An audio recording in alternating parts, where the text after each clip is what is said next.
Hey guys, welcome back to my channel. I'm Eric and I like to read, and today we're going to be doing the Days of the Week book tag.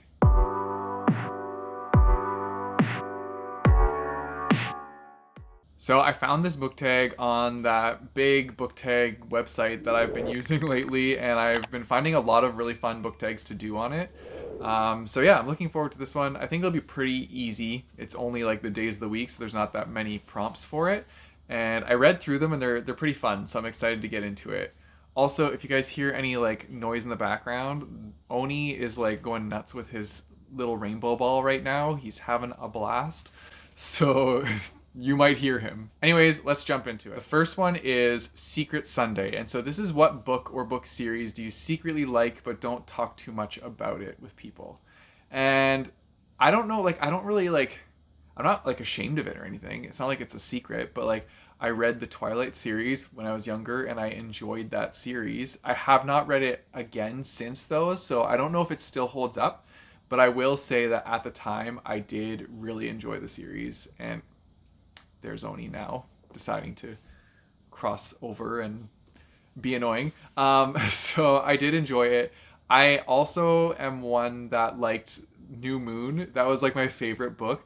I feel like that's very unusual because like nothing happens in that book. But I also feel like it kind of holds a special place in my heart because I read that book when my family was going on a trip out east. So I was spending a lot of time in the back seat of a vehicle and I just read the whole time. And so that one kind of has like sentimental value to me because of that like vacation and reading it at that time. So I feel like that's why it's my favorite book. But yeah, I liked that book. I liked that whole series.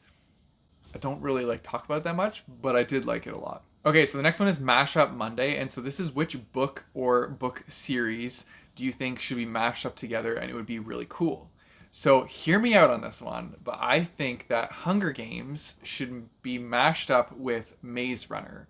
Now, the reasoning, they're already both kind of in like this contained area, but think about it. New people get put into this contained area and they actually have a chance to escape the contained area, and that's how they would survive these Hunger Games, is by escaping the maze area. Now, they also have, I would say that like the safety rules are when a new person's put into the arena, because new people constantly get cycled in, that they have like 24 to 48 hours in like a safe zone so they can get accustomed to being in this thing first before they go. And then, yeah, then they go from there. I think that would be so intense because people like they have this central area where everybody kind of lives, and you'd always have to be like on guard trying to stay alive in the central area. And then as soon as the like walls open, everybody like goes for a free for all and runs out into the maze and tries to escape. And I mean, like, I don't even know if they should have the things coming through, like the grievers, I think that's what they were called, coming through during the nights, because like you have other contestants out there with you. I just think it would be a really cool mashup of a series like blend. So I think these two would work really well together. Let me know your thoughts in the comments on this one though, because I'm not sure. Like I'm sure there are other options, but this one, like these popped into my head right away, and I was like, that would be pretty cool. So yeah. Then we have Trilogy Tuesday, and this is what is your favorite trilogy. And so I feel like most of you guys already know this, but Red Rising is my favorite trilogy. And I really like the secondary series too. I don't know if it's my favorite. I think this will still be my favorite just because it's like the OG, like the original that got me into this whole world and everything. But yeah, this is by far my favorite trilogy and the book that I will recommend to everybody. So yeah. Then we have Wacky Wednesday. And so this is a book that has the wackiest story or the wackiest cover. And so this one I chose Battle Royale because like look at this cover. There is so much madness going on. People are like fighting with all sorts of weapons. You don't know what's happening, and it's just like a cluster of wild craziness. This book also is very wacky because like the concept of it is actually super scary. It's essentially like a class every year in Japan, I believe it is chosen to go to this island, and then all the students fight to the death, and one student, whoever survives, like gains monetary value, I think, and they survive. but it's like a government thing. So the government like sanctions and agrees to do this and runs it all. So they like have a group of people that are actually like monitoring everything.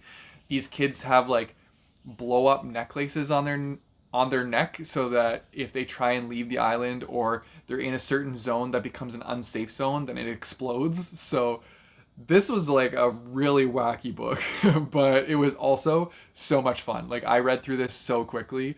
So yeah, this one definitely fits that. Then we have Throwback Thursday, and so this is choosing a book that reminds you of your past. And so I chose The Fault in Our Stars. Not necessarily, like, it doesn't remind me of anything personal in my past. I just remember reading this book when I was in college and I had a really good time with it. And then I went to see the movie with my mom and we really enjoyed it. I also used to have The Fault in Our Stars stickers that were on my old laptop that I really liked that said, okay, okay. And yeah, I thought it was really cool. I really enjoyed this book. It was very sad, very heartbreaking, but like such an emotional read. And this was the first book that got me into John Green. And so I followed this along with like all of John Green's other works and loved them, minus An Abundance of Catherines. That one was really boring, but the rest of them loved them. So yeah, I really liked this book, and it brought me more books that I really enjoyed as well. Then we have Freaky Friday, and so this is what book freaked you out the most, or what book has a freaky cover. And I think it's really hard for books to freak me out. Like, I don't get scared too easily. I mean, scary movies are pretty cool, and they'll freak me out. Like, I like the more, like, suspenseful, like, jump scare ones, because those ones actually get me. But books-wise, it takes, like, a really scary book to freak me out. And I personally don't think I've read that like really scary book for myself yet. So I chose one that has like the creepiest, like freakiest cover. And I think Clown in a Cornfield is pretty creepy because it's literally like a clown sign in the corn, and clowns are terrifying. And it's got very like Stranger Things vibes on this cover, but like there's a dark, ominous farm in the background. So I think that one fits because I honestly don't really have any other like scary books. I want to read more horror books because I want to find that book that does give me that scare factor and freaks me out. But this is the one that I have on my shelves, and probably the one that fits for what I've read so far. I know there are scarier books out there. If you guys have really good scary book recommendations, put those in the comments down below, because I always want to find like scarier books, and like I said, I want to get that scare factor. And then the last one is Shelfie Saturday, and so this is to share a picture of your bookshelves or your like book nook or whatever you want to do in regards to like your reading. So I mean, right now you can see the shelves behind me, but I will insert a picture here of like my actual full length of all the shelves, so you can see them all in their glory, because I worked hard on these shelves. Marcus also worked hard building these, so props to Marcus. But yeah, that's it for the book tag. I could not find the original creator for this, so I don't have that in the description down below, but I do have all the questions down there. So if you guys want to try out this tag, then by all means, definitely do it. And if you found the tag here and then create it, mention me or like tag me or something so I can go watch your videos too, because I would love to see other people do this tag. Anyways, if you guys want to support me, I have a Patreon and a Coffee page, which I'll put in the description down below, as well as links by my bookmarks. You guys know the drill. Don't forget to like and subscribe. Hit that bell notification button so you get notified when I post new videos. I post my videos on Mondays and Thursdays. And until next time, keep on reading.